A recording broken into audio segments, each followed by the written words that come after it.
प्रश्न 2, निम्नलिखित में से प्रत्येक में एक्स स्क्वायर का गुणांक लिखिए।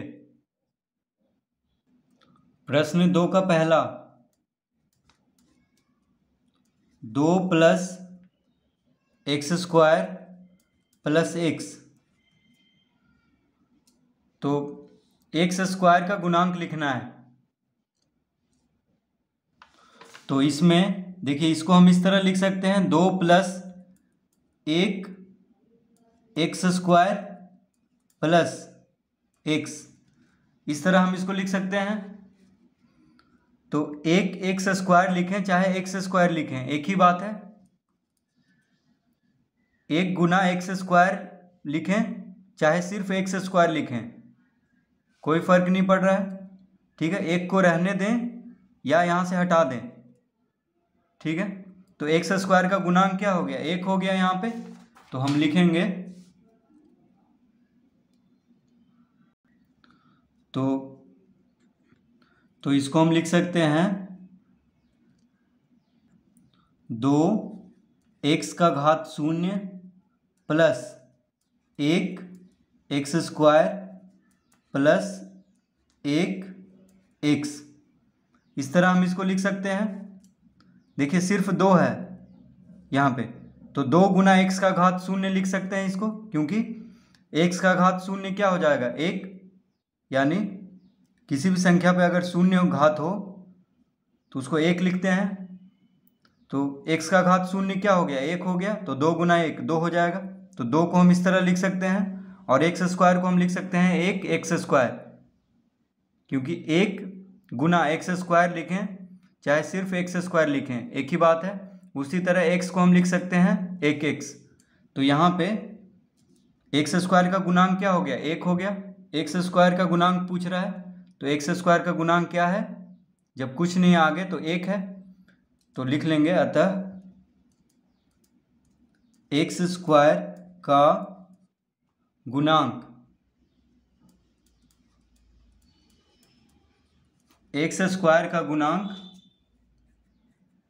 बराबर 1। तो एक्स स्क्वायर का गुणांक क्या है, 1 है। तो इस तरह हम इसको लिख लेंगे।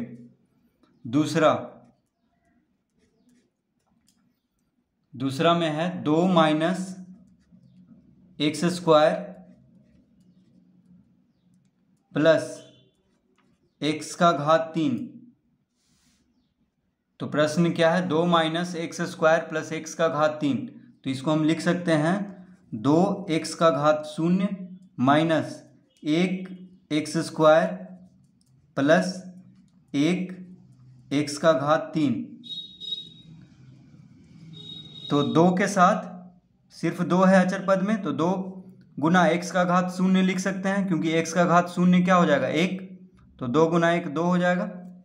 तो 2 को हम इस तरह लिख सकते हैं, और एक्स स्क्वायर को हम लिख सकते हैं 1 गुना एक्स स्क्वायर, यानी 1 एक्स स्क्वायर। ठीक है, क्योंकि 1 एक्स स्क्वायर लिखें चाहे एक्स स्क्वायर लिखें, बात बराबर है। तो एक्स क्यू है यहाँ पे, तो इसको भी हम 1 एक्स क्यू लिख सकते हैं, कोई फर्क नहीं पड़ रहा है। तो एक्स स्क्वायर का गुणांक क्या है यहाँ पे, देखिए इसके आगे माइनस लगा हुआ है, यानी -1। एक्स स्क्वायर का गुणांक क्या हो गया, -1। यहाँ पे प्लस में था तो सिर्फ 1 लिख दिए थे, अब लेकिन यहाँ पे माइनस से आगे, एक्स स्क्वायर के आगे क्या है, माइनस है। तो एक्स स्क्वायर माइनस में है, तो एक्स स्क्वायर का गुणांक क्या हो गया, -1। तो हम लिखेंगे एक्स स्क्वायर का गुणांक बराबर -1।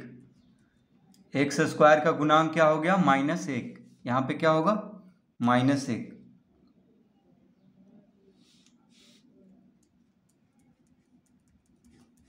प्रश्न 3, π/2 एक्स स्क्वायर प्लस एक्स। तो इसको हम लिख सकते हैं π/2 x square plus 1 x. X के साथ कुछ नहीं है तो इसको 1 एक्स लिख सकते हैं, कोई फर्क नहीं पड़ेगा। तो x का अगर गुणांक पूछता तो 1 लिखते, लेकिन पूछ रहा है एक्स स्क्वायर का गुणांक, तो एक्स स्क्वायर का गुणांक यहाँ पे क्या है, π/2। तो लिखेंगे एक्स स्क्वायर का गुणांक, एक्स स्क्वायर का गुणांक बराबर π/2। एक्स स्क्वायर का गुणांक यानी एक्स स्क्वायर के आगे क्या लिखा हुआ है, π/2, तो π/2 एक्स स्क्वायर का गुणांक हो गया, क्योंकि इसको हम कह सकते हैं π/2 गुना एक्स स्क्वायर।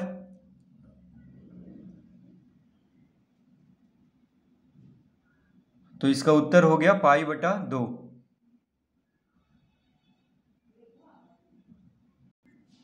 प्रश्न 4, तो प्रश्न 4 में है √2x - 1, √2x - 1। तो यहाँ पे देखिए, इसको हम इस तरह लिख सकते हैं, तो इसको हम लिख सकते हैं 0x square plus √2x -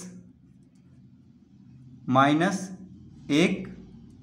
x का घात 0, इस तरह लिख सकते हैं। देखिए यहाँ पे x का घात 1 है, कोई घात नहीं है, तो एक्स स्क्वायर इसमें है ही नहीं और एक्स स्क्वायर का गुणांक पूछ रहा है, तो यहाँ पे हम लिख सकते हैं 0 गुना एक्स स्क्वायर, यानी 0x स्क्वायर।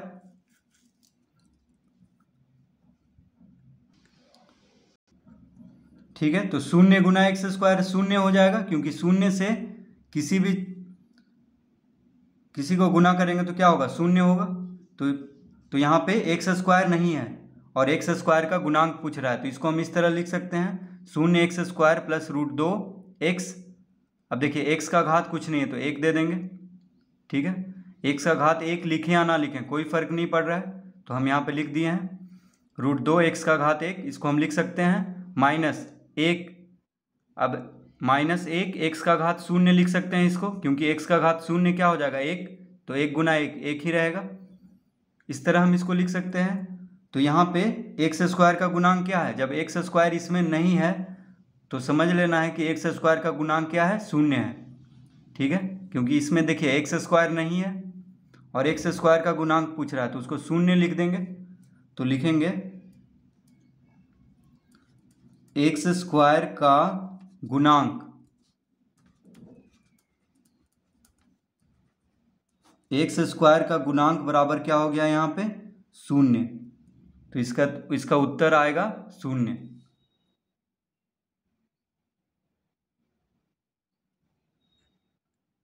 तो इस तरह से प्रश्न 2 हल करेंगे।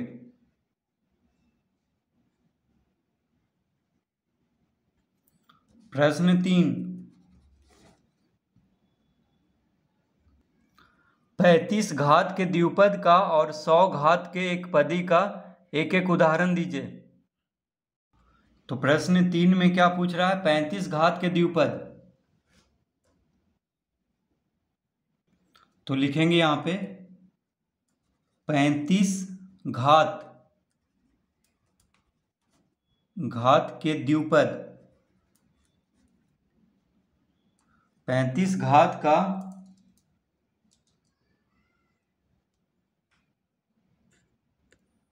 द्विपद।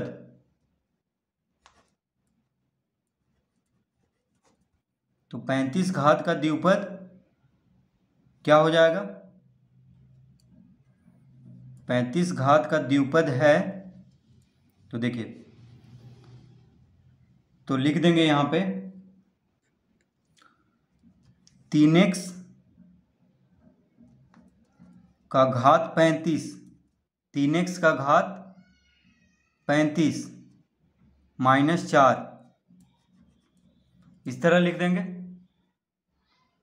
तो यहाँ पे आप कोई भी उदाहरण ले सकते हैं, बस जो चर रहेगा, यानी यहाँ पे चर कौन है, x है, उसका घात 35 देना है। बाकी संख्या में आप कुछ भी ले सकते हैं, तो चर में भी आप कोई भी चर ले सकते हैं, y z कोई भी ले सकते हैं यहाँ पे।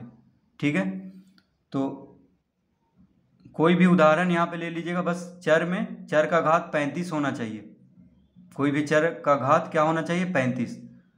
ठीक है, ये जरूरी नहीं है कि बस यही सही है, यहाँ पे आप अपने मन से कोई दूसरा उदाहरण भी ले सकते हैं। तो 35 घात का द्विपद क्या है, 3x का घात 35 माइनस 4। ठीक है, इसके जगह पे अगर लेना चाहते हैं तो इस तरह भी लिया जा सकता है, 2y का घात 35 प्लस 5। ये भी 35 घात का द्विपद है। द्विपद मतलब देखिए दो पद, एक पद यहाँ एक पद यहाँ, इसमें भी देखिए दो पद हुआ, 3x का घात 35 हो गया एक पद और दूसरा पद हो गया 4। तो द्विपद मतलब क्या होता है, दो पद होना चाहिए। ठीक है, एक पद देखिए 5 हो गया और एक पद हो गया ये। उसी तरह यहाँ पे एक पद 4 हो गया और एक पद हो गया 3x का घात 35। तो द्विपद हुआ, यानी दो पद है इसमें और घात 35 है, चर का घात 35 है। तो अनेक उदाहरण यहाँ पे हम ले सकते हैं। तो 35 घात का द्विपद क्या हो गया, 3x का घात 35 माइनस 4। अब क्या कह रहा है, 100 घात के एक पदी। तो लिखेंगे 100 घात के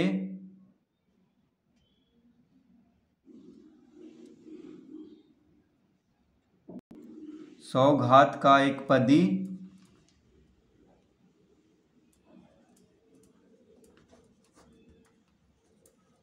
है। तो 100 घात का एक पदी, तो यहाँ पे कोई भी बस एक पद ले लेना है।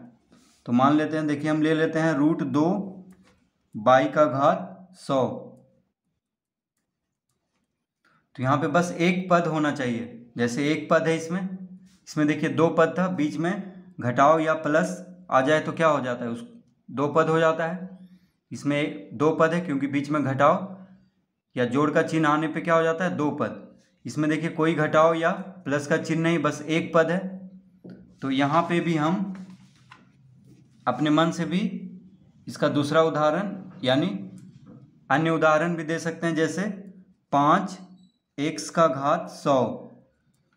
बस घात में क्या होना चाहिए, 100 होना चाहिए, यानी चर का जो घात होना चाहिए। जैसे यहाँ पे y चर लिया गया है, ठीक है, तो √2 y का घात 100 क्या हो गया, एक पदी। और यहाँ पे हम इस तरह भी ले सकते हैं 5x का घात 100, ये भी एक पदी है और 100 घात है चर पे।